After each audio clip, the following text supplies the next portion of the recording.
Hi everyone. Today I will be speaking to you about the importance and implications of technology in war. To start, the American Civil War was a time of shift for everyone in the entire country while still being deep in the complication and struggles of a civil war. Like everything, some aspects of the technological advancements in the Civil War were positive and some were negative. Some positive technology being the advancements in communication, transportation, and fortification, while the negative side comes from weaponry and destruction. No Civil War technology had a greater impact to this day than the telegraph. The telegraph was connected down the coast of the entire continent together with 50,000 miles of wire, and it spanned the entire Atlantic Ocean. To communicate through it, Samuel Morse created the code of dashes and dots that served as a universal language for telegraph operators. These telegraphs also helped create a truly national economy by connecting northern and southern cities like Boston, New York, and New Orleans. Before the telegraph, Albert J. Meyer and the United States Signal Corps relied on flags to communicate with each other. With different colored flags, there was a code book that was used to communicate at further distances. After using flags, they use they moved to using messengers to relay information, but that was very slow. Although they could have used the telegraph and its potential to accelerate the pace and efficiency of war, it was never fully recognized during the conflict because they required immobile stations and fixed systems. While the telegraph helped reimagine time in Civil War, the photographic camera was also able to create a standstill picture of this time that are still seen today. The camera also had uses in Civil War because it was helpful for gathering information for both sides of the war. Water movement was revolutionized in this time as ships made of iron powered by steam were created. Negotiating mines and torpedoes were also made to combat other vessels in the water. Boats and trains were implicated in the war used for resupplying and redeploying troops, and it became much easier and quicker. During the Petersburg Campaign of 1864, Ulysses S. Grant made it his primary objective to take control of the railroads as they are so useful in deploying and resupplying troops. Despite the new technological advancements and obvious war implications, both sides of the war were pretty slow in realizing the utility of the technology. The advancements in weaponry and widespread employment of mass produced rifles and muskets was easily the deadliest technological development of the entire Civil War. Older smooth-bore models used at the beginning of the war could not compete with the rifle weapons and advancements in both range and accuracy that were used at the end of the war.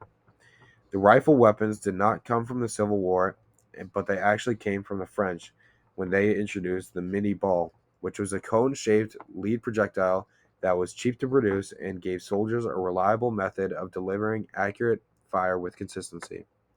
Some soldiers had none of this advantage as they used the old flintlock pistols from the War of 1812. Some soldiers even used hunting shotguns and occasionally the lance or pike. As both sides of the war tried to make more advancements, they were given noticeable but mixed results. The Parrott rifles and other rifled pieces like the James rifled gun and the British Whitworth proved effective but unreliable. These guns would sometimes even explode after a lot of usage. The Civil War also relied on bigger guns like the mortar, Columbiads, and Gatling guns. These guns were extremely deadly, but they also posed the problem of an ammunition shortage. With the development of these largest guns in a Civil War engineer had to counter these big guns with technological and innovative ways.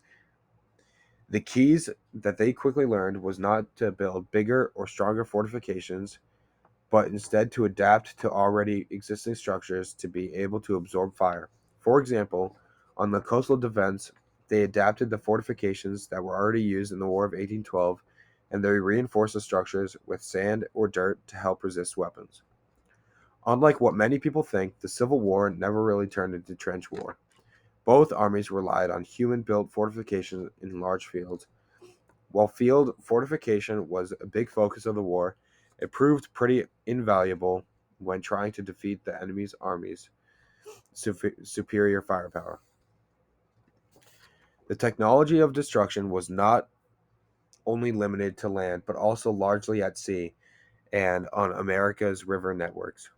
The invention of torpedoes and underwater mines main passage in and out of the harbors of Charleston and made deadly propositions to the U.S. Navy. The Confederacy saw underwater mines technology as an effective way to help cover the gap supremacy with the Federalists, as mines proved to be extremely effective.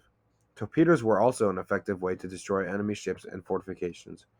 Torpedoes came in a wide variety of shapes, from shooting spar mounted explosives to floating kegs filled with black powder and iron that would explode on impact.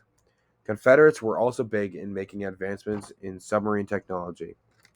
The most famous Confederate submarine, being the Hunley, proved to be deadly to the people inside of it and out. Made of iron and wood, it drowned several of its crews, but it also managed to take down the USS Housatonic in Charleston.